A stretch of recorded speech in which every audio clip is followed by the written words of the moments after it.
જે ઔરંગા નદી પર બ્રિજની કામગીરી ચાલુ હતી, જે હાઈ લેવલ બ્રિજ બનાવવામાં આવી રહેલો છે, તેમાં આજે P1 P2 લોકેશન પાસે કામગીરી દરમિયાન જે ઘટના બનવા પામેલી તેમાં વિગત આપતા જણાવું છું કે ત્યાં જે સાઇટ એન્જિનિયર હતા તેમના દ્વારા જે ઉપર કામ કરી રહેલા હતા શ્રમિકો અને માણસો, તેમને સૂચના આપવામાં આવેલી હતી કે આ પ્રમાણે તમારે ચેક આટલા તમારે ઊંચો કરવાનો છે લેવલમાં લાવવા માટે, ગર્ડરો બધા લાઇન લેવલ કરવા માટે, જેમાં શ્રમિકો દ્વારા સરળ ચૂકથી વધારે થઈ જવા કારણે ગર્ડર સ્લીપ થઈ જવા પામેલ હતો અને એ સ્લીપ થવાના કારણે આ ઘટના બનવા પામેલ છે.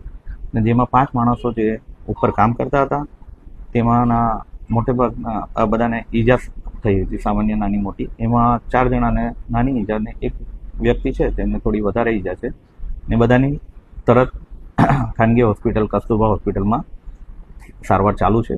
અને સારવાર દરમિયાન અમે વિઝિટ પણ કરી છે અને એ લોકોને બીજું કોઈ તકલીફ નથી. ઇજાદાર દ્વારા પણ આ ઘટનાના રેફરન્સમાં જે વધારે ઈજા પામેલ છે તે શ્રમિકને 2 લાખ રૂપિયા તથા નાની મોટી ઈજા છે તે લોકોને 1 લાખ રૂપિયા આપવાની અને સ્વખર્ચે આપવામાં આવી રહી છે. વધુમાં અત્રેના વિભાગ દ્વારા પણ ઇજાદારને નોટિસ આપી ખુલાસો માંગવામાં આવી રહેલો છે અને આ મુજબની કામગીરીમાં ફરીવાર ન બને તેના માટે તાકીદ કરવામાં આવેલી છે. માર્ગના વિભાગ દ્વારા પણ અમે હવે પહેલેથી સારા અને ગુણવત્તાયુક્ત કામો થાય તે માટે કટિબદ્ધ છે.